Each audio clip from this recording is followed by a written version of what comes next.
안녕하십니까. 목동종로학원 여지영 선생님입니다. 자, 오늘은 서울시 교육청 전국연합학력평가 국어 해설해 보도록 하겠습니다. 일단 시험 보느라고 고생하셨어요. 문제가 까다롭죠. 그러니까 대체로 교육청 모의고사 같은 경우는 문학 지문이 연계가 안 돼 있는 비율이 커요. 그렇기 때문에 여러분이 문학 지문을 읽을 때 되게 낯설게 느낄 텐데 하지만 문제가 그렇게 어렵지는 않거든요. 그러니까 여러분들이 문학 지문을 읽는 연습을 많이 하다 보면 이런 식의 문제들을 쉽게 해결할 수 있을 거라고 봐요. 다만 이제 쫓기게 되죠. 뒤에 독서 문제를 풀려는 욕심 때문에. 근데 쫓기게 되면 안 그래도 실수를 할 텐데 낯선 지문이면 더 실수를 하겠죠. 네, 그런 부분에서 쫓기지 말고 푸는 게 오히려 더 좋아요. 어차피 쫓기면서 풀면 문제를 풀 때 실수를 하거든요. 혹은 답이 잘 안 보이거든요. 그렇게 답이 안 보이면 어차피 시간을 보내게 돼 있어요. 그러니까 배보다 배꼽이 더 커지는 거야. 시간을 줄이려고 하는 건데 오히려 시간이 더 늘어나는 거죠. 무슨 말인지 아시겠죠? 이거는 수능에도 낯선 지문은 나와요. 수능에도 낯선 지문은 나오기 때문에 그 낯선 지문을 풀 때 서두르지 말라는 거죠. 차근차근 문학 지문을 제대로 읽어달라는 거고, 독서도 마찬가지입니다. 독서도 지금 보니까 정보량이 굉장히 많아요. 정보량이 많은 지문을 읽을 때 서두르다 보면 아주 기본적인, 그러니까 제가 오늘도 한 2개 넣어놨거든요. 제가 전부 다 풀 수는 없어서. 근데 기본적인 정보량을 가지고 푸는 문제들이 꽤 있는데 그런 것들에서 시간만 더 오래 걸릴 뿐이지 뭐 문제를 빨리 해결하지는 못하거든요. 물론 빨리 해결해버리면 또 문제를 틀리는 경향이 아주 많아요. 그렇기 때문에 독서 지문도 차분히 읽어보시고 일단 화작은 제가 오늘은 설명을 안 할 거고요. 언매만 설명을 할 건데 언매에 대한 설명은 이따 언매 설명에 들어가서 하겠습니다. 자, 그러면 먼저 인문지문부터 하죠.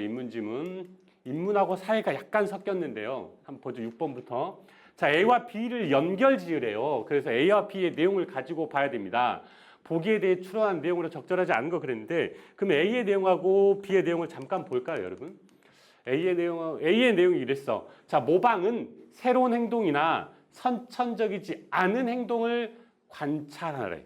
그렇죠? 행동 그 자체를 복제한다는 의미인데 관찰과 학습을 필수적으로 한대요. 관찰과 학습이요.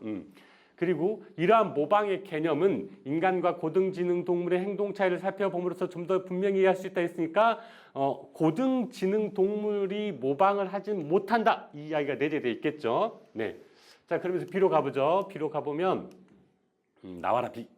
자, 밈의 전달이 모방을 통해 일어난다고 할 때 그럼 밈은 모방이에요. 자, 블랙모어는 모방을 전염, 개인적 학습, 비모방적 사회적 학습과 구별했으니까 우리도 여기서 그 구별해줘야 돼. 자, 전염부터 보자. 전염이 뭔지. 하품하는 사람을 보면 덩달아 하품한데 이게 전염이야. 배우지 않더라도 할 수 있어요. 학습과 관찰 필요 없다는 거죠. 자, 그래서 남을 따라하긴 하지만 모방이 아니라는 거고. 자, 개인적 학습은 뭐냐. 개체가 환경과의 상호작용을 통해 특정 반응이나 행동을 하는 겁니다. 이건 누굴 보고 하는 게 아니야. 환경과의 상호작용에서 하는 겁니다. 자, 관찰이 포함되어 있지 않아요. 그러니까 모방이 아닌 거고. 자, 비모방적 사회적 학습이라는 게 있는데 주어진 자극에 따른 반응이 적절한 보상이 되고 자극이야. 자극. 보상이 되고 그 자극이 강화되는 겁니다. 비모방적인 사회적 학습에서는 다른 개체에 대한 관찰을 통해 특정 행동을 학습하지만 학습의 대상이 행동 자체가 아니다. 그럼 뭐냐? 적절한 보상을 받는 환경에 대해 학습이 이루어진다. 이 내용이 이제 문제의 답을 결정했는데 그러니까 이런 부분 참 중요해요. 이게 아니고 이거야 라고 한다면 강조하는 지점일 거 아니에요. 그러니까 그 강조한 지점을 정확히 봐줘야 되겠죠. 네, 한번 해봅시다. 문제를 풀어보자. 자, 보기는 읽었다고 치고요. 바로 갑시다. 자, 원숭이가 고구마를 물러쓰는 행동은 이걸 선천적으로 했다고 쳐봐. 그럼 이건 배운 건 아니겠죠. 자, 두 번째. 미미가 혼자서 고구마를 물가에서 씻어 먹었어. 주어진 환경에 적응하여 특정한 행동을 학습한 거야. 그렇지. 개인적인 학습이야. 그러니까 모방이 아닌 거야. 자, 관찰을 통해 적절한 보상을 받는 환경에 대한 학습이 이루어져 미미 친척 원숭이들이 미미를 따라 행동했겠죠. 이거 관찰한 건 맞아요. 관찰한 건. 근데 무엇을 관찰했냐는 거야. 무엇을 학습했냐는 거야. 자, 물로 씻어먹기 좋게 된 고구마가 보상으로 작용했단 말 나왔었잖아요. 그쵸? 그래서 두 세대 만에 그 지역 대부분의 원숭이들이 고구마 씻는 행동을 할 수 있었다. 이렇게. 자, 다음. 미미를 관찰하여 흙과 모래가 묻은 고구마가 있으면 물로 씻어 먹는다는 것을 학습하게 된 원숭이가 있어. 이거 미미 모방한 거 맞아요. 고구마를 물로 씻는 행동 그 자체를 배운 거다. 보기를 보면요, 여러분. 보기를 보면 이건 모방이 아닌 비모방적 사회적 학습의 사례라고 그랬거든요. 그러니까 우리 비모방적인 건 행동 자체를 모방했습니까? 아니면 그 환경을 모방했습니까? 환경을 모방했다고 분명히 나왔죠. 그러니까 여기서 뭐 행동 자체를 배웠다라고 하면 안 됩니다. 답 나왔죠? 네. 다음 문제로 가겠습니다. 자, 보죠. 7번 봅시다. 밈 이론을 바탕으로 보기를 이해한 내용으로 가장 적절한 걸 그랬는데, 자, 이것도 잠깐 보고 갈까요? 좀 보고 가면 훨씬 쉬워지니까. 자, 보자. 여기. 자, 뭐라고 했냐면, 자, 이렇게 보면 자기 자신의 복사본을 더 많이 퍼뜨리는 행동적 측면을 고려할 때 유전자와 밈이 복제자이자 행위자로 가능한다. 유전자와 밈이 복제자이자 행위자래요. 그러면서 강조한 게 인간 개체가 행위자가 아니다 이렇게 강조했습니다. 인간 개체가 행위자가 아니라 밈 자체가 복제자이자 행위자다라고 했거든요. 그러면 이거 가지고 문제 풀어보자. 여기에요. 자, 독신주의 밈을 적극적으로 수용한 사람은 복제자, 아니 사람 아니라고 그랬잖아요. 밈 자체가 자, 밈은 자손 갖기를 거부하는 독신주의를 사람들에게 전달하는 매개체 아니야. 밈 자체가 돌아다닌다고 했으니까 매개체라고 하면 안 됩니다. 자, 밈은 유전자 전달과 마찬가지로 복제될 수 있어, 복제될 수 없다고 뒷부분에 나와요. 그 부분은. 자, 자손을 통해 유전자를 전달하려는 유전자. 맞죠? 하지만 이 유전자의 전략과 자손 갖기를 거부하는 독신주의 자체도 밈이었죠. 충돌할 수 있다. 충돌할 수 있다. 자, 현대사회에서 독신주의 밈이 널리 퍼지는 이유는 밈을 적극적으로 수용할수록 유전자 전달이 유리하지 않냐. 이 밈이 퍼지면 유전자 전달이 어려워질 텐데 독신주의니까. 그쵸? 그러니까 유리해지지 않습니다. 자, 이 문제를 풀 때 제가 어떻게 풀었냐면 4번을 손쉽게 할 수 있었던 건 틀린 걸 정확하게 찾았기 때문이에요, 여러분. 5번 빼놓고 1번, 2번, 3번 같은 경우는 이 세 지문 같은 경우는 세 선택지 같은 경우는 뭐하고 일치불일치해서 떨어지는 거예요. 그러니까 본문의 정보와 불일치하기 때문에 제가 자연스럽게 어때? 답이 아니야 할 수 있는 거예요. 이거 독서 문제 풀 때 꼭 활용해 보세요. 알았죠? 특히 추측, 보기 활용, 추론, 비판 이런 문제 풀 때 활용하시면 더욱 좋습니다. 이따가 그런 문제 한 번 더 볼게요. 자, 8번 갑시다. 기억에 근거하여 니은이 디귿을 반박할 수 있는 말이라고 했거든요. 자, 기억 보자. 기억이 뭔지. 자, 기억을 봅시다. 저는 기억 찾는 게 제일 어려워요. 자, 기억. 거울 유런이 인간의 모방 과정에 관여한다. 근데 밈도 모방이었잖아요. 그러니까 밈에 뭐가 거울 유런이 관여한다. 이런 거야. 밈에 거울 유런이 관여한다. 그러면서 여기부터 보자. 여기부터. 자, 밈은 물리적 실체가 아니므로 구체적 단위를 설정하기 어렵고 첫 번째, 구체적 단위 설정하기 어려워. 복제 원리가 불명확하다는 점을 지적하면서 니은이 회의적인 반응을 보였어. 그 니은이 주장하는 건 뭐야? 여기서 뭐라고?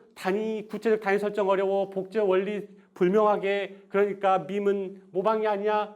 라고. 밈 존재 자체를 혹은 기능을 부정한다는 건데, 그러면 밈 이론 지지자들은 뭐 아까 말했잖아요. 아까 나온 거 뭐였지? 거울 유런. 그쵸? 여기 나옵니다. 신경과학 관점에서 밈을 설명하라는데 모방에 의해 뇌에서 뇌로 전달되므로 인간 뇌의 특정 신경세포 다발이 연결되어 밈을 구성한다는 거다. 이게 뭐야? 거울 유런이겠죠. 앞에서 기억하고 연결시키면 그렇게 가는 겁니다. 자, 그러면 자, 기억에 근거하래. 그래서 밈은 거울 뉴런 활성화를 통해 설명될 수 있다. 구체적 단위 설정할 수 있다. 원리도 설명할 수 있다. 그래서 맞다. 그래요. 1번이 답이에요. 그러면 2, 3, 4, 5의 답이 아닌지 봅시다. 거울 뉴런이 인간의 주체적 의지로 활성화된다. 주체적 의지로 활성화된다는 말을 하지 않았습니다. 뉴런이 의지에 따라 된다. 아니에요. 반응에 따라 된 겁니다. 자, 모방에 의해 전파되는 밈의 복제의 원리가 불명확하더라도 명확하게 설명이 됐습니다. 만약에 불명확하다면 니은이 옳겠죠. 자, 거울 유래된 활성화가 영장류에서 폭넓게 발견된다? 이런 말은 없어. 특히 뭐라고 했냐면 모방을 하냐 못하냐에서 인간과 다른 영장류가 구분된다고 했으니까 모방하고 거울 유래이 연결된다면 폭넓게 관찰될 수가 없습니다. 아시겠죠? 자, 거울 유래는 관찰 없이 활성화돼? 아니요. 관찰이 있어야 됩니다. 이것도 일치불일치도 풀리죠. 그래서 일치불일치가 아주 중요해요. 그래서 제가 처음에 정보를 읽을 때 정확하게 읽어줘야 된다는 이야기를 말씀을 드렸어요. 그렇죠? 그런 것들이 바로 여기서 나오는 겁니다. 문제를 많이 푼다고 이게 해결되지 않아요, 여러분. 지금 3월이거든요. 11월까지도 최대한 본문을 잘 읽는 연습을 해야 됩니다. 그게 문제를 풀게 해주지 문제만 많이 푼다고 국어 실력이 오르진 않아요. 아시겠죠? 네. 다음 이제 제일 어려웠던 지문으로 넘어가 보죠. 네. 과학기술 지문인데요. 자, 용매가 나오고 용질이 나오고 그리고 초임계 물질이 나오고 그렇죠? 그랬는데 아니다. 미안해요. 제가 잘못 착각했어요. 그건 다음 지문이고 법률 지문부터 나오네요. 죄송해요. 법률 지문. 자, 법률 지문에서는 관계 설정 그리고 어떤 조건이 있으면 그 조건을 볼 줄 알아야 되는데 자, 문제 풀면서 이야기해 볼게요. 자, 윗글에 이해한 내용으로 적절하지 않은 거 그랬어요. 1번이 답인 건 첫 번째 문장에 나와요. 1번이 답인 거 보세요. 첫 번째 문장 해볼게. 자, 물건에 대해 지배력을 갖는 권리를 그러니까 물건이 뭐냐? 물건에 대해 지배력을 갖는 권리야. 알았죠? 이걸 뭐라고 하냐면 여러분. 그러니까 무엇은 무엇이다 라고 나와 있을 거 아니에요? 정보가. 근데 이렇게 준 정보는 굉장히 친절한 정보고 이게 거꾸로 갑니다. 어떻게? 무엇은 이렇다 이렇게 나오면 학생들이 이 앞부분 읽어 안 읽어? 잘 안 읽어요. 왜? 여기부터 딱 집중하려고 하거든요. 여기도 마찬가지잖아요. 물건이라고 하는데 점유권, 소유권, 전세, 저당권 이런 것들이 다 물건이야. 물건에 이런 게 있구나 하고 넘어가 버리는 거야. 그러면 이게 눈에 안 들어오겠지. 그쵸? 그러면서 헷갈릴 수 있는 부분인데 자, 아무튼 답은 이렇게 쉽게 나왔어요. 1번이 답이에요. 그래서 소유권 같은 물건, 소유권도 물건이었죠. 물건에 대한 지배력을 갖는 권리다 이렇게. 나머지 틀린 이유를 정확히 보세요. 자, 부동산에 관한 점유권, 소유권과 같은 사항은 등기부 1구 아닙니다. 소유권은 갑구에 있습니다. 확인하세요. 자, 등기부의 편성은 진정한 권리관계를 반영할 수 있도록 권리자가 아니라 부동산을 중심으로 한다고 분명히 나와 있습니다. 곧 그 물건에 이렇게 그 물건 자체에 있다는 거예요. 자, 등기부는 관련된 당사자만 신청하는 게 아니라 사회적으로 우리가 공시란 말을 집중했다면 이건 당연히 틀립니다. 전체에 다 공개되어 있는 겁니다. 자, 하나의 물건에 성립한 여러 물건은 있을 수 없습니다. 하나의 물건에는 하나의 물건만. 알았죠? 그리고 하나의 물건이 여러 개에 쪼개질 수도 없고 여러 개를 하나로 묶을 수도 없다라고 본문에 나와 있습니다. 틀린 이유들을 이렇게 정확하게 찾아가는 연습을 하셔야 됩니다. 네. 문제 풀 때 이게 되면 더 좋은데요. 그쵸? 그게 진짜 실력인데. 자, 12번으로 갑시다. 등기에 대한 설명으로 적절하지 않은 거 그랬어요. 자, 대항요건주의하고 성립요건주의 이게 이제 약간 여러분들 문제 내시는 분들이 약간 장난을 치시거든요. 무슨 말이냐면 뭐 별건 아닌데 한번 들어보세요. 대항요건주의하고 성립요건주의 중에 뭐가 먼저 나왔어? 그쵸? 성립요건주의가 먼저 나왔어. 그쵸? 그래서 뒤에다 넣어놓고 대항요건주의는 뒤에 나왔거든요. 두 번째 그걸 앞에다 넣어놨어요. 이런 식으로 좀 장난을 쳐요. 자, 일단 대항요건주의는 등기가 소유권의 변동을 일으키는 요건이 되지 않는 원칙이다 했는데 한번 봅시다. 좀 어려웠어요. 이 부분이 좀 어려워서 읽어줄게요. 잘 봐요.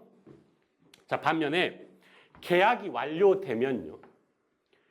당사자 사이에 물권 변동이 유효하대요. 물권의 변동이 유효하다는 건 이 말은 뭐야? 소유권이 이전됐어. 이게 유효해.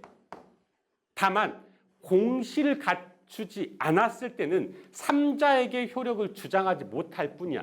당사자 간에는 소유권이 이미 이전됐습니다. 알았죠? 반면에 그러면 여기도 먼저 보고 갑시다. 자, 공시를 가지지 않은 경우에는 제3자와의 관계에서는 물론 당사자 사이에서도 소유권 이전 효력이죠. 물권 변동이니까 소유권 이전 효력이 생기지 않는다는 게 바로 뭐야? 성립 요건주의야.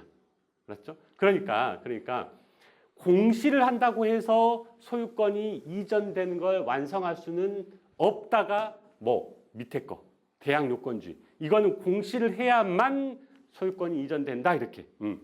그러면 문제 풀어봅시다. 대항 요건주의는 등기가 소유권의 변동을 일으키는 요인이 되지는 않는 원칙이다. 그렇죠? 맞죠? 계약만 완료하면 돼요. 계약만. 반면에 5번 보자. 성립요건주의를 채택한 우리 법에서는 여기까지 맞아요. 계약의 완료로 소유권을 취득하지만 아니야. 계약의 완료, 소유권 취득은 뭐여야 돼? 계약이 완료가 아니라 공시여야 해. 공시. 그렇죠? 나머지 왜 맞는지 보고 가죠. 자, 등기는 물건에 관한 거래의 완전을 확보하기에 물건에 관한 사항을 공시하고요. 뭐 이건 너무 정확한 이야기죠. 가장 핵심적인 이야기이기도 하고. 자, 새롭게 발생한 건 기입등기 맞죠? 오류를 수정하는 건 경정등기 맞습니다. 네, 본문의 핵심적인 내용이었으니까 확인하시면 되고요. 다음 아까 제가 가장 어려웠다고 하는 과학기술 지문으로 왔습니다. 정보량이 너무 많아요. 일단 정보량이 아주 많기 때문에 여러분들이 이 정보를 읽는 연습도 해야 되고 과정도 연습해야 되고 대조도 해야 되고 해서 만약에 이 지문을 시험 때 풀었든 못 풀었든 간에요. 풀었든 못 풀었든 간에 이 지문을 가지고 연습을 좀 하세요. 무슨 연습? 읽기 연습을 하는 겁니다. 아, 과정은 이렇게 읽는구나. 대조는 이렇게 하는 거구나. 맨 앞에서 용매가 뭔지 용질이 뭔지 설명을 해주거든요. 아, 개념은 이렇게 확인하는구나. 이런 연습을 좀 해보기 좋은 지문입니다. 지문 자체가 좋다는 이야기를 하고 있는 거예요. 그러니까 뭐 이런 문제, 이런 어려운 지문을 보고 아이고 나 문제 틀렸어. 이거 다시 쳐다보기도 싫어. 막 이러지 마시고 이거 가지고 주기적으로 좀 연습을 하세요. 아주 어렵지는 않아요. 양이 많은 거지. 자, 문제를 풀어볼게요. 자, 기억과 니은에 대한 설명으로 가장 적절한 거 그랬는데 기억은 무슨 과정이 있습니까? GAS 과정이죠. 자, 기억은 GAS 과정이에요. 이렇게 맞죠? GAS 공정 그렇죠? 이때는 혼합물이 무엇과 무엇으로 이루어져 있습니까? 용매와 용질로 이루어져 있습니다. 이 용질이 뭐 우리가 석출하고 싶은 성분이에요. 맞죠?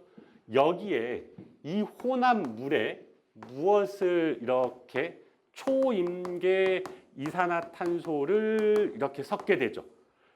그러면 뭐하고 뭐가 반응을 합니까? 그래, 용매와 초임계 이산화탄소가 반응을 하면서 뭐가 용질이 석출된다라고 이야기를 했습니다. 맞죠? 자, 반면 니은을 가볼까요? 일단 니은의 혼합물은 어떤 과정? RESS 과정이거든요. 자, 니은은 그러면 어떻게 돼 있다고 그랬어? 혼합물이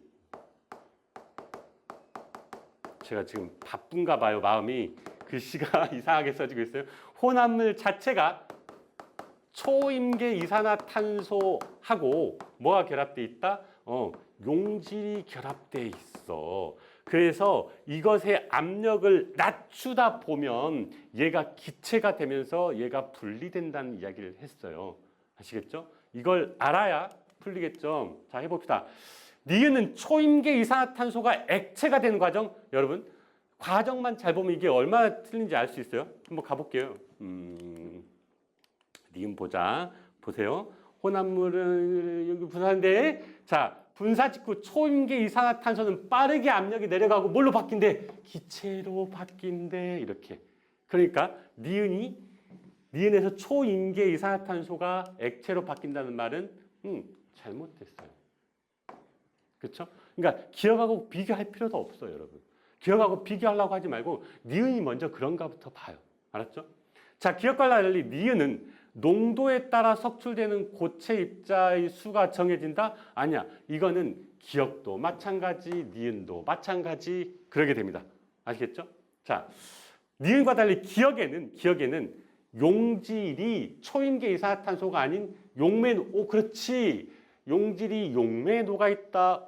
달리라고 했으니까 니은은 아니어야 해. 옳지. 이렇게 용질이 초임계 이산화탄소하고 만나 있죠. 그러니까 3번이 맞습니다. 자, 나머지 가죠. 기억에는 임계온도와 임계압력 이상의 이산화탄소, 임계온도와 임계압력 이상의 이산화탄소 이걸 뭐라고 그래? 초임계 이산화탄소라고 그래. 그러니까 달리가 잘못됐어. 둘 다 사용돼. 초임계 이산화탄소는. 자, 기억과 니은 모두 결정화 공정에서 용매에 분사되는 거는 혼합물이 용매에 분사되지는 않습니다. 용매에 분사된다는 말 자체가 틀려요. 이렇게 됐죠? 다음으로 넘어가겠습니다. 자, 16번 가죠. 16번 보면 위글을 바탕으로 할 때 A에 들어갈 내용으로 가장 적절한 거 그랬는데요.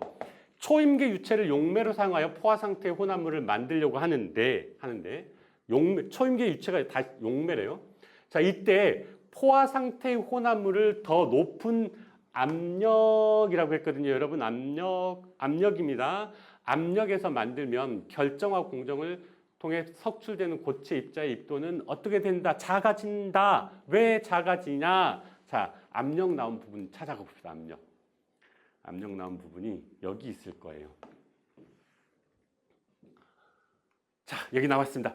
초임계 유체에 가해지는 압력을 높이면 이렇게 밀도도 높아지고 더 많은 양의 용질을 녹일 수 있어 초임계 유체를 이용한 결정화 공정에서는 고체 입자의 입도를 조절할 수 있다 했는데 뭐라고 했어?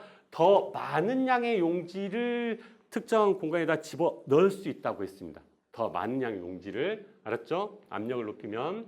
자, 그럼 이거 가지고 문제 풀면 되는데 그래서 이렇게 돼요. 일정한 부피당 용질 분자의 수가 많아지기 때문이다. 이렇게요. 본문에 그대로 나와 있죠? 양이 많다고. 그러면 1, 2, 3, 5, 3, 4를 지워야 될 거 아니야. 근데 내가 왜 자꾸 지우는 이야기를 하냐면요. 이런 것 때문에 그래. 여러분 수능 당일날에는 이렇게 머리가 빠릿빠릿하게 돌아갈까? 안 돌아갈 수도 있어. 찾아지지 않을 수도 있어.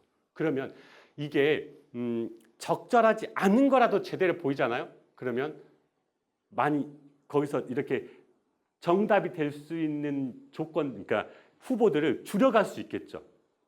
보세요. 결정핵이 더 적게 생성돼? 아니야. 결정핵이 많이 생성돼야 어때? 결정핵에 붙는 입자들이 적어지면서 입도가 더 작아진다고 그랬거든요. 그러니까 이렇게 말하면 안 돼요. 이해만 하면 돼요. 결정핵이 결정핵이 왜 초임계 상태가 돼요? 이건 말이 안 되잖아. 그치? 자, 초임계 유체 임계온도가 낮아지거나 그러진 않아요. 자, 결정핵이 만들어지는 속도도 의미 없어요. 그래서 틀린 이유가 이렇게 정확히 나오면 훨씬 쉬워져요.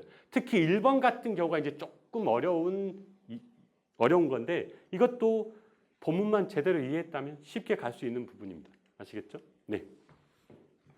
자, 그 다음 갑시다. 제일 어려웠던 문제예요. 제가 보기에 가장 어려웠던 문제인데 자, 용질 A를 용매 B에 녹여 혼합물을 만든데 잘 봐요. A를 용매 B에 혼합물을 만든데 그러니까 무슨 과정이야? GAS 과정이야. 공정이야. 그쵸? 이 공정이야. 용기를 담은 용기 압력을 높였어. 임계 상태가 됐겠죠? 초임계 상태가 됐겠죠? 이후 용기에 초임계 이산화탄소를 주입하여 A를 석출하는 실험을 통해 아래의 다와 같은 결과를 얻었는데 자, 농도 문제가 나왔어. 농도 문제. 자, 농도 문제는 어디에 나오는지 한번 볼까요? 농도. 자, 찾아가 봅시다. 사실 여러분 이렇게 시험 볼 때는 이걸 찾아가도 되는데 안 찾아가면 좋겠죠. 이해가 되는 상태면 좋겠는데 보자. 결정화 공정에서 고체 입자를 석출할 때는 우선 일정한 수의 용질 분자가 모여서 집합체를 이루어 결정액이 형성돼야 돼. 그때 혼합물의 농도가 높을수록 용질 분자의 수가 많아 결정액이 많이 생기고 결정액이 많이 생기면 하나의 결정액에 모일 수 있는 용질 분자의 수가 하나의 결정핵에 모이는 용질 분자의 수가 적으니 크기도 작아진다. 이렇게 이해됐나 이거죠? 알았죠? 자, 농도가 높아. 그러면 뭐가 많다고? 분자의 수가 많아져. 그러면 결정액이 많이 생성돼. 그러면 하나의 결정액에 붙는 분자의 수가 적어져. 그러니까 크기가 작아져. 됐나요? 네. 자, 해봅시다. 나만 떠든 거 아니죠? 여러분도 따라왔죠? 제일 어려웠던 문제인 만큼. 그러면 지금 우리가 방금 본 부분은 여기하고 관련이 되겠네. 그쵸? 근데 보세요. 초임계 이산화탄소를 주입하는 속도라고 했는데 이건 나왔나 안 나왔나? 사실 안 나왔거든요. 안 나왔지만 추론을 할 수 있죠. 초임계 이산화탄소를 주입하는 속도에 따라서 과포화 상태가 만들어지는 속도가 달라질 거야. 이해했어요? 그쵸? 자, 입도가 가장 작아. 왜? 농도가 크니까요. 그리고 과포화 상태도 어때? 빨리 이루어지니까요. 여기서 추론할 수 있는 거네. 그쵸? 똑같은 농도인데 속도를 느리게 주입하니까 어때? 석출된 A의 입도가 커졌지. 그러면 여기서 추론할 수 있는 건 뭐? 이제 속도가 빠르면 과포화도 빨라지고 그리고 입도도 작아진다. 이렇게 입도도 작아진다. 이 정보를 우리가 이제 얻었습니다. 알았죠? 본문 보기에서요. 자, 그럼 이걸로 해보자. 자, 가와 나에서 석출된 A의 입도 차이가 나는 것은 초임계 이산화탄소에 녹는 A의 양, 여러분 보세요.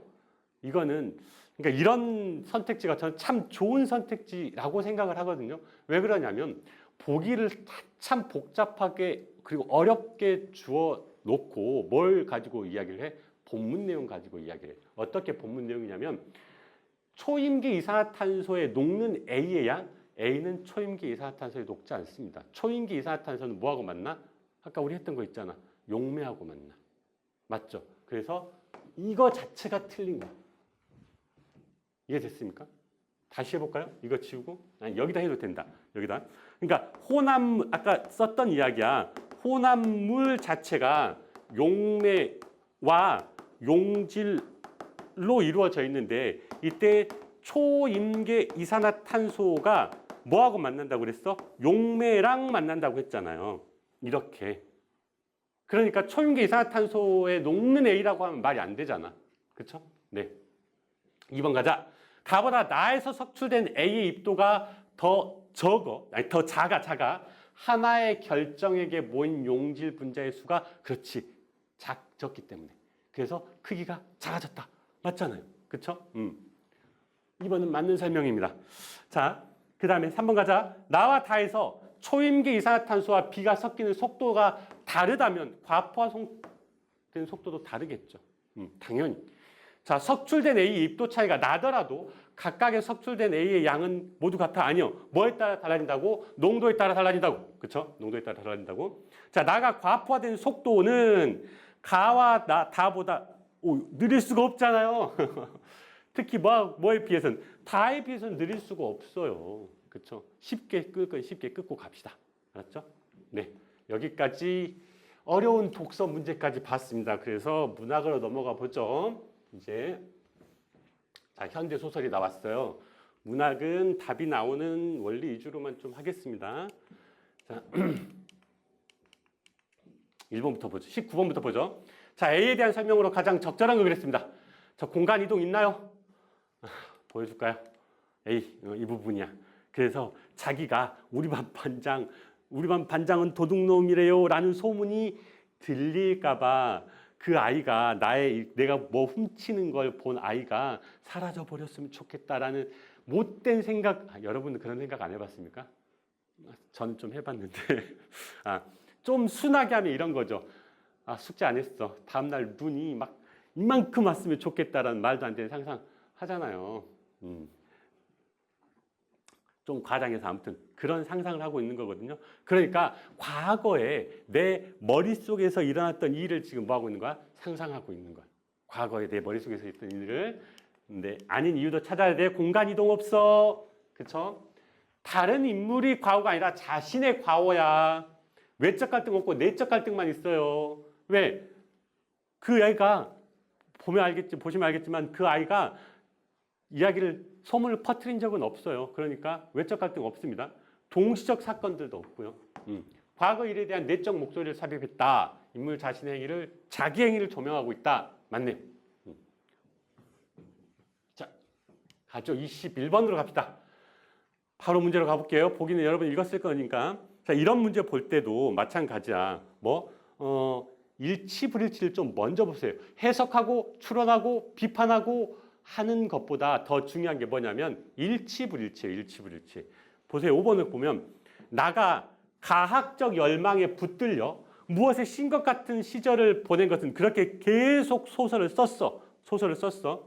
소설 쓰기가 수반하는 피곤과 수면 부족 등의 육체적 고통도 있다고 했어. 근데 이게 나의 고백에 부담을 덜어줬다? 그런 말은 없어요. 마지막 보면 나옵니다. 여기 보죠. 자, 앞에서 문장을 덮기 위해 새로운 문장을 고르는 식의 글쓰기는 진을 빼내는 작업에 정말 힘들었대.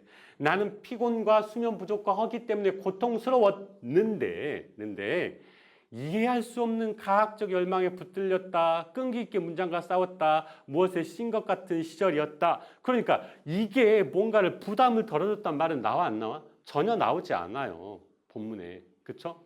그러니까 이런 식의 보기 해석 문제도 뭘로 풀린다는 거야? 일치 불일치로 풀린다는 거야. 그래서 나의 고백의 부담을 덜어주었다라고 하면 안 됩니다.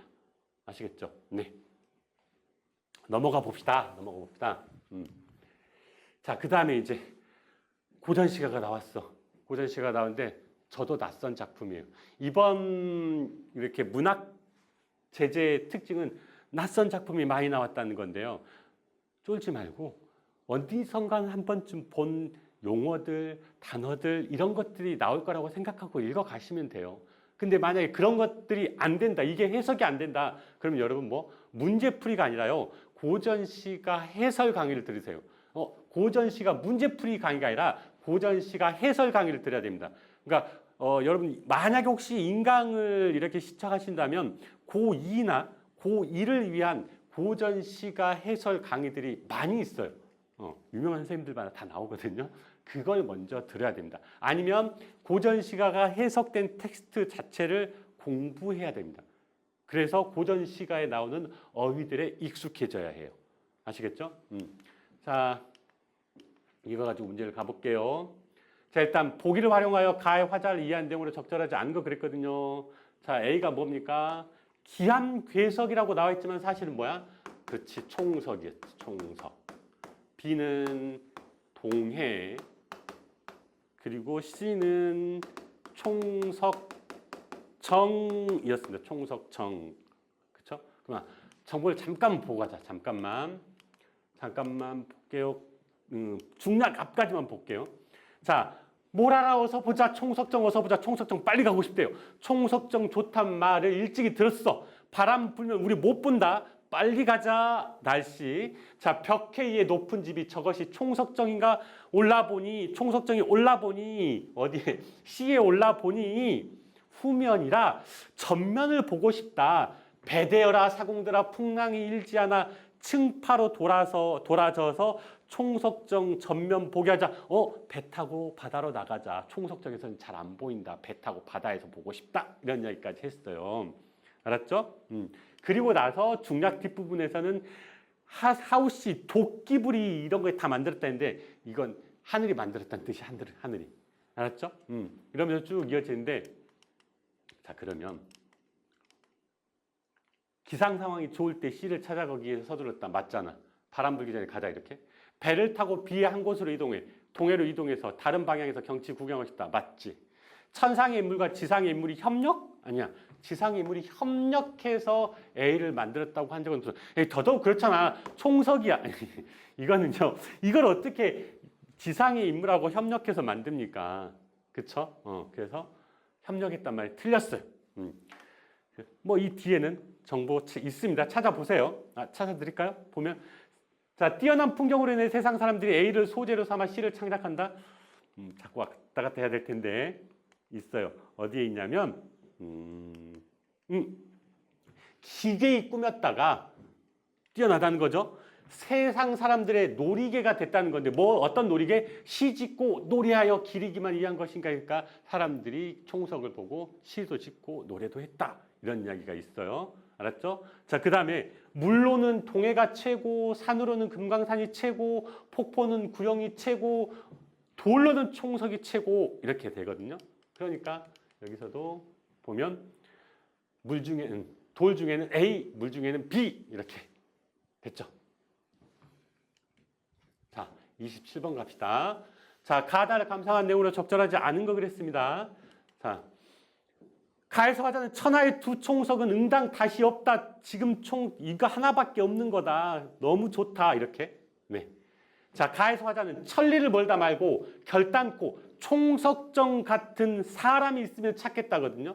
그러니까 총석정 일대의 장관과 관련해서 벼슬한 사람이니까 인재를 찾아야지. 벼슬한 사람이니까. 자, 나에서 화자는 실은 풀자노라 고산 불고정이 좋아 늙는이라고 불고정 주위에서 주위 사람들과 어울리며 라고 했는데 이건 봐야 돼요, 여러분. 좀 봅시다. 여기를 보자. 내 말도 남이 봐서 내 말, 남들아 내 말 하지 마 이런 거야. 남의 말도 내 안, 나도 니네 뒷담 안 깔 거야. 내 뒷담 까지 마 이런 거야. 앞담 뒷담 다 합쳐서요.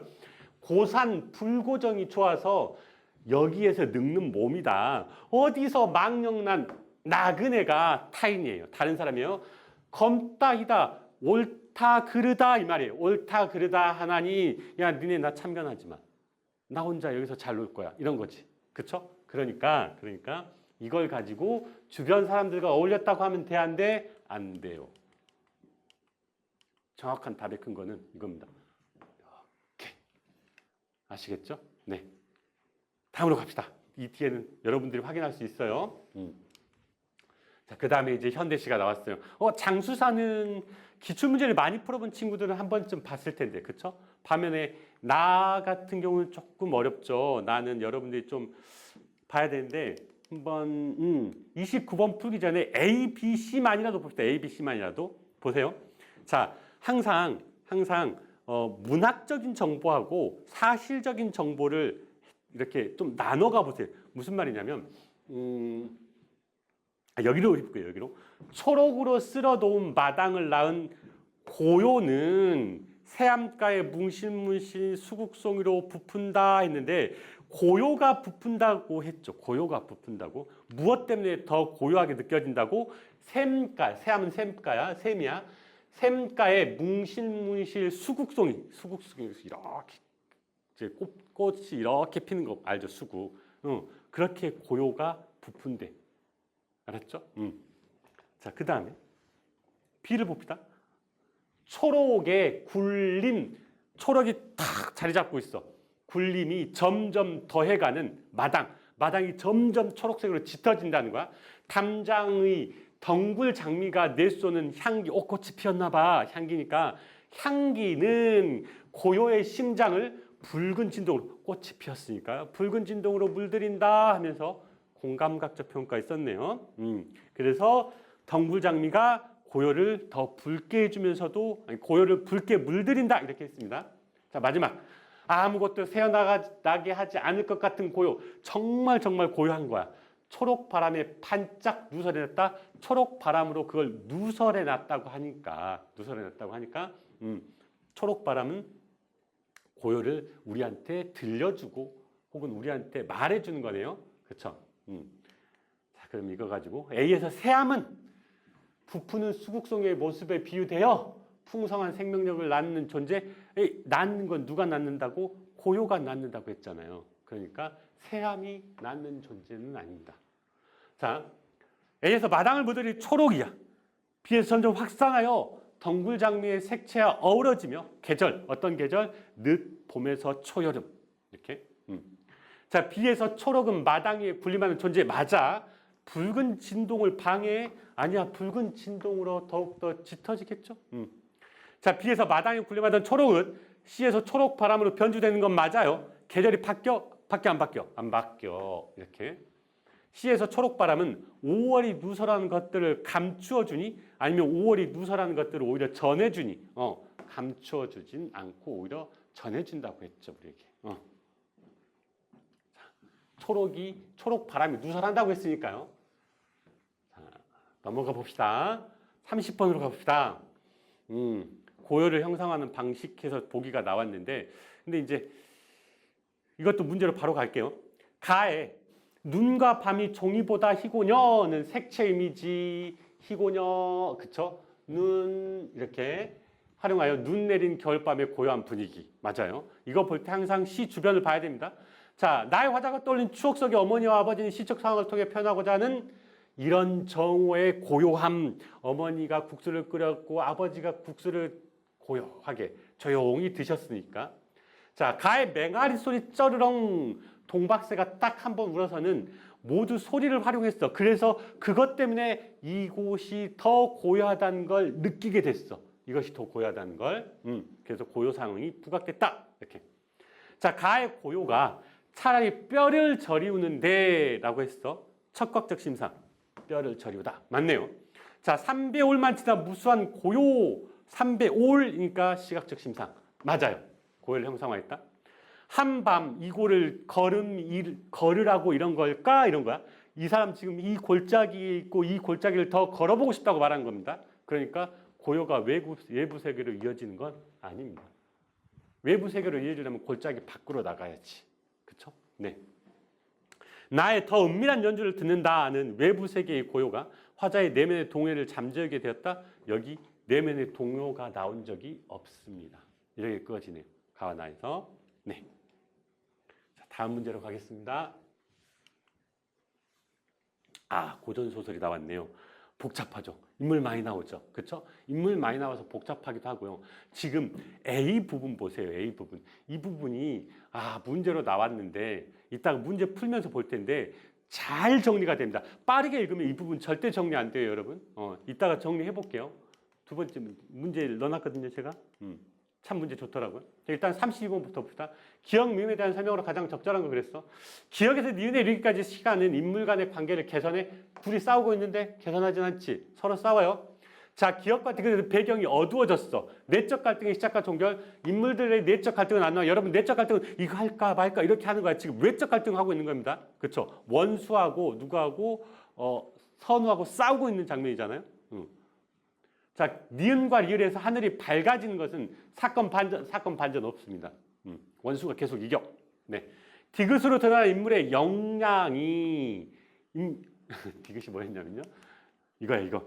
음산한 구름이 자욱하며 천지 어둡고 캄캄하고 대풍이 났다. 이거는 이렇게 쫙 한 겁니다. 볼드모트라고 하면 안 되는데, 주인공인데. 그러니까 뭔가 이렇게 술법을 부린 거야. 술법을. 알았죠? 그랬더니 어때? 흩어지고 나니 어때? 다 죽었더라. 주검이 산처럼 쌓였더라. 이렇게 된 거예요. 자, 볼드모트한테도 이길 것 같아, 이 사람이. 그래서 역량이 전투에서 발휘된 결과가 리을이 확인된다. 맞아요. 자, 리을의 변화가 인물에 의해 인위적으로 일어난 건 맞는데 해의 위치가 바뀌었다는 건 시간 변화야. 시간 변화. 이거는 시간 변화일 뿐이거든요. 그러니까 이 시간 변화가 인위적으로 일어난 것임을 알려준다는 건 관련이 없죠. 그렇죠? 네. 그리고 이제 제가 아까 보자고 했던 거 잘 봐요. 이 문제인데 A, B에 주목하여 A를 이해한 내용인데 한번 해볼게요. 잘 따라오세요. 자, 여기 봅시다.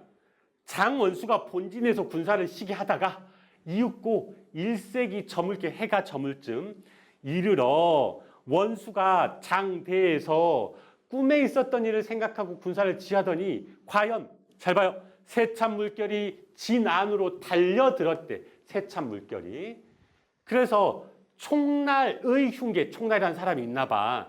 총날의 흉계인 줄 알고 물을 피해서 동으로 가는 척하다가 운곡으로 갔습니다. 그러니까 원수가 뭘 보고 물결을 보고 나서 이것 때문에 동쪽으로 가는 척하다가 어디로 갔어? 운곡으로 갔어. 운곡으로.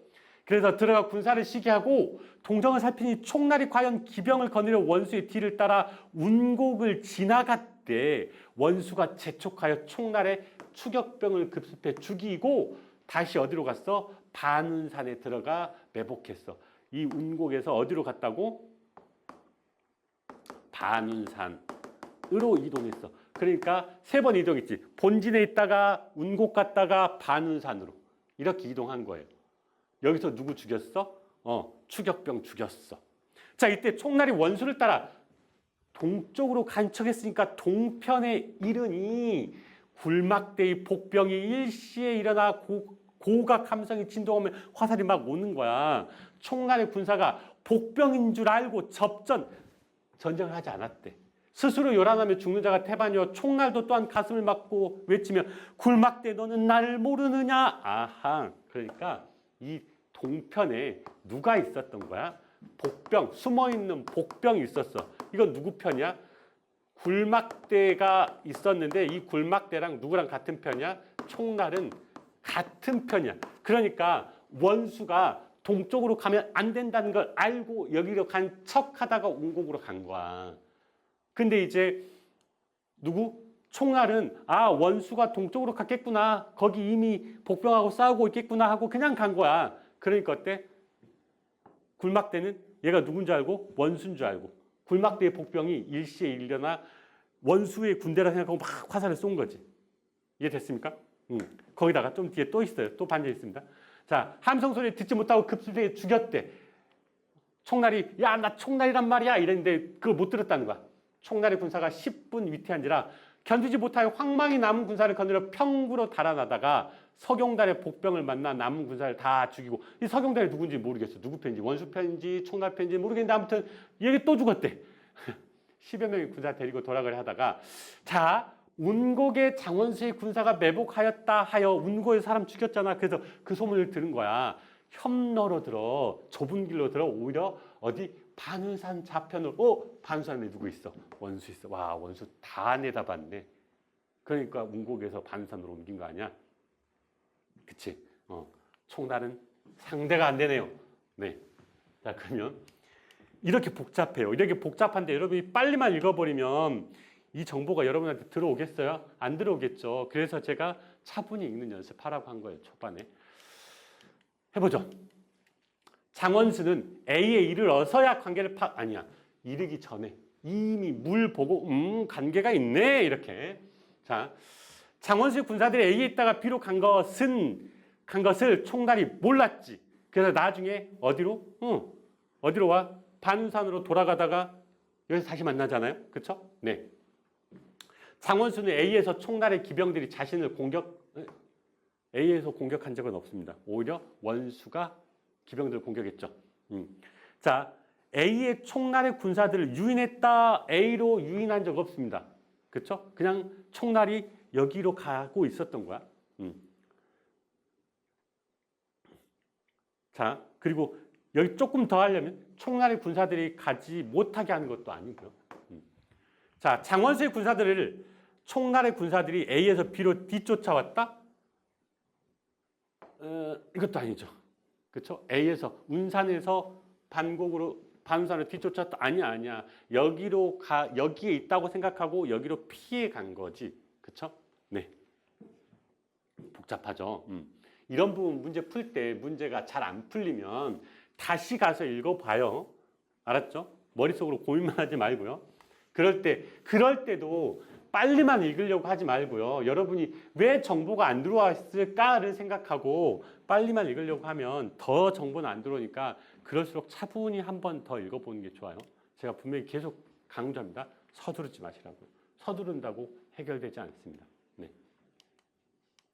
자, 언어와 매체를 봅시다. 어려웠어요. 어려웠는데 왜 이걸 어렵다라고 하냐면 보통 엄매 이 35번 문제 그렇죠? 혹은 36번 문제 이런 문제들은 사실상 많이 공부를 한 친구들은 그러니까 언어와 매체를 많이 공부한 친구들은 지문을 빨리 읽고 빨리 풀 수 있는 능력이 있거든요. 근데 지금 나온 정도 지금 준말하고 본말 중에 어떤 게 표준어일까 이거 이야기하고 있는 건데 이거는 좀 힘들어요, 여러분. 저도 하나하나 해석하고 읽어보고 문제 풀었거든요. 그러면서 무슨 생각을 했냐면 어떤 생각을 했냐면 보통 문학 풀고 선택 풀고 독서 풀거나 아니면 선택 풀고 문학 풀고 독서 풀거나 하잖아요. 그때 학생들이 제일 많이 하는 행동 중에 하나가 선택 빨리 풀고 문학으로 넘어가지 이거야. 선택 빨리 풀고 문학으로 넘어가야지. 그렇다면 이게 제대로 읽히겠어요? 안 읽히겠어요? 안 읽혀요. 작년 9월에 분명히 이런 함정을 낸 적이 있습니다. 그래서 갈증이 가신다 혹은 뭐 가시다 뭐 이런 이야기 가시단지 가신다지 모르겠어요. 근데 여러분 여기만 이렇게 밑줄이 쳐져 있으면 여러분 여기에 선어말어미가 있다고 생각할 겁니까? 없다고 생각할 겁니까? 반드시 있다고 생각할 거예요. 왜? 시, 니은 다 이렇게. 그래서 선어말어미 두 개구나 이렇게. 왜? 이걸 안 봤거든. 이걸 안 보면 가다에 시에 니은에 다 이렇게 본 사람이 태반이에요. 근데 이걸 보자마자 아 여기까지 간인데 이건 선어멀어미가 아닌데를 바로 알 수 있거든요. 이거는 엄매를 조금만 공부해도. 근데 학생들이 대부분 이거 안 봤어요. 밑줄만 막 보고 답 없네. 심지어 저한테 문제 답이 없으니까 평가원이 출제 잘못했어요 라고 따진 학생도 있어요. 굉장히 화가 나면서 어떻게 평가원이 이럴 수 있냐 하고 저한테 따지다가 이 말 듣더니 큰 깨달음을 얻고 갔거든요. 서두르면 안 돼요. 이런 부분도 서둘러서 읽지 마시고 하나하나 읽어보시면 해결이 됩니다. 해결해 볼게요. 자, 밭을 매다 어간에 어가 결합된 형태 매어의 경우 준말인 매로 적어도죠. 둘 다로 된다 했대요. 둘 다. 그래서 어긋나지 않는다. 맞습니다. 자, 나의 경우 시옷 불규칙이야. 그래서 나로만 적고, 그러니까 불규칙 활용의 경우 이렇게 불규칙 활용의 잠깐만요. 말도 안 되게 써놨어요. 낳다, 낳고, 나 이렇게 될 때 불규칙 활용이죠. 이런 경우 이런 축약하면 된다 안 된다 안 돼 이렇게 분명히 말했습니다. 그래서 나로 적으면 한글 맞춤법에 어긋난다. 맞습니다. 자, 패다의 어간 땅이 패다예요. 땅이 패다니까 보자. 패다는 어떻게 만들어졌을까? 옳지 파이다로 만들어졌습니다. 파이다로. 그러니까 아의 이가 결합한 애들이에요. 그래서 그거는 자 보자. 패다의 애가 모음이 줄어들었다. 아가 이가 결합해서 줄어들었다. 그래서 패로 적으면 어긋난다. 그래서 어떻게 적어야 된다? 땅이 패어로만 적어야 된다라고 보기에 나와 있습니다. 자, 잡초를 베었다, 베개를 베었다의 경우 준말의 형태인 뱉다로 적으면 한국말 왜? 아니야. 이 어이나 둘 다 어인데 어이에 어가 결합해서 이게 줄어들 적에는 줄어든 대로 적어도 된다 이렇게 말했죠. 줄어든 대로 적어도 된다 이렇게. 네, 그러니까 어긋나지 않습니다. 자, 강을 건너서 해서 줄어들어도 적어도 됩니다. 그렇죠? 네. 자, 다음 문제로 가겠습니다. 자, 윗글을 바탕으로 기억리를 탐구 과정에 따라 분류할 때 A에 들어갈 예만을 있는 대로 고르래요. 자, 걷다. 자, 여기다 쓸게요. 여기다 하나씩 써봅시다. 제가 서두르면 여러분도 서두르니까. 자, 거두다가 뭘로? 걷다입니다. 근데 여러분 답지를 걷다야. 그쵸? 그 다음에 외우다가 외다가 됐고요. 그 다음에 서두르다가 됐고, 마지막으로 뭡니까? 머무르다가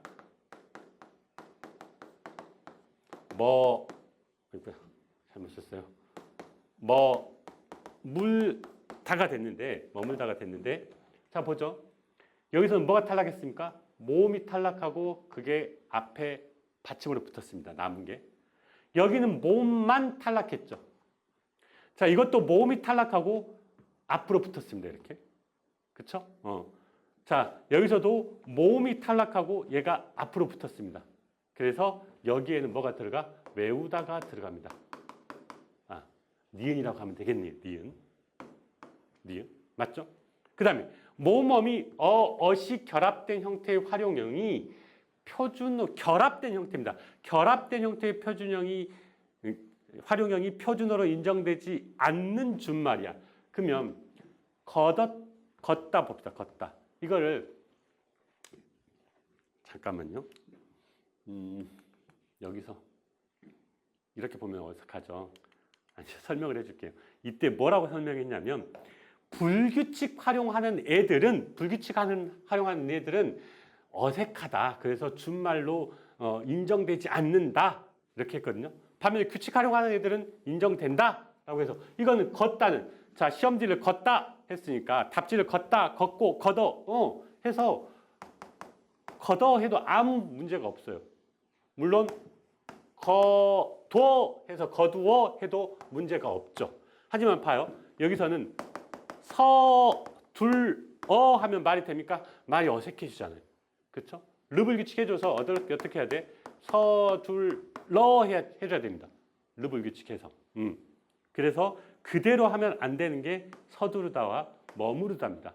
머물어 안 되고 머물러 해야 되죠. 여기 똑같아요. 머물어 하면 안 되고 머물러라고 해야 됩니다. 리을 그대로 살려줘야 돼요. 그래서 어떻게? 디귿하고 리을이 이렇게 들어가야 됩니다. AN은요. 아시겠죠? 네. 자, 좀만 내세요. 마지막입니다. 마지막이에요. 자, 갑시다. 이거는 여러분 이거는 공부를 했으면 너무 쉽게 풀 수 있고 공부를 안 했다면 너무 어려운 문제야. 그치? 자, 보자. 보면 바로 갈게요. 태자 다음에 시옷이 붙어 있어요. 그 다음에 중생입니다. 중생 다음에 애가 붙어 있는데 왜 태자 다음에 시옷이 붙어 있냐? 이거는 높임 때문입니다. 높임. 유정임에도 불구하고 높임이라면 시옷을 붙였죠. 그러니까 무정, 유정 이 얘기가 아닙니다. 둘 다 유정이에요. 알았죠? 자, 그 다음에 곁의 독에 이렇게 되는데 2번 여기다 쓸게요. 여기에 의가 붙은 거고요. 그 다음에 얘가 붙은 거거든요. 양성이냐 음성이냐예요. 그래서 자음이냐 모음이냐하고는 관련이 없습니다. 알았죠? 자, 이것도 볼까요? 3번은 여기다 쓸게요. 자, 마자말 이렇게 되는 거는 마잠에 알이 붙은 거거든요. 반면에 뜨들 같은 경우는 여기에 을이 붙은 거거든요. 그래서 여기는 양성, 여기는 음성 해서 자음이냐 모음이냐가 아닙니다. 알았죠? 자, 4번 갈게요. 4번 보자. 배 이거는 사실은 바에 주격조사 이가 붙은 거예요. 반면에 리을 같은 경우는 바람에 이가 붙은 거거든요. 그래서 이거는 뭐 때문에 모음인데 이나 반모음이 아닌 모음이고요. 이거는 바람에서 자음입니다. 그래서 양성, 음성하고는 상관이 없습니다. 그렇죠? 자, 지울게요. 여기까지. 그리고 5번을 봅시다. 5번을 보면 자, 발 아래 이랬거든요. 여기에 애가 붙었고요. 그 다음에 그릇에 애가 붙었거든요. 이건 뭐 때문이야? 음성, 양성, 드디어 나왔네요. 음성, 이거 끄면 안 되는데, 이건 끄면 안 되고, 양성 모음이냐, 음성 모음이냐에 따라 달라진다, 이렇게. 맞죠? 네네. 자, 제가 엄매 해설하면서 제가 무슨 이야기를 하겠다고 했잖아요. 뭔 얘기를 하고 싶었냐면, 지금 사실은 36번도 그렇고, 35번도 그렇고 기본적으로 배경 지식이 있어야 해요. 그리고 39번은 더더욱 그렇고요. 이건 배경 지식이 없으면 절대 손을 댈 수가 없어요. 알았죠? 문법은 지금부터라도 개념 공부를 확실히 하셔야 됩니다. 개념 공부를 하지 않으면 이런 문제에 접근하는데 시간이 너무 오래 걸려요. 근데 학생들이 대부분 어떻게 하냐면 여러분도 알아요. 공부할 거 많죠. 수학도 공부해야 되고 탐구도 공부해야 되고 영어도 해야 되고 국어 특히 독서 공부 많이 해야 된다고 하고 막 하지만 엄매를 선택했다면 문법 개념 공부는 적어도 3번은 해야 됩니다. 3회 정도는 해야 된다는 거예요. 지금 6월 전에 한번 해야 되고요. 9월 전에 한번 해야 되고 그리고 수능 전에 한번 하셔야 된다. 개념만요. 개념만. 물론 개념 공부하면서 문제도 풀어야 되겠죠. 아시겠죠? 네. 이상 여기까지 해설을 마치겠습니다. 수고하셨습니다.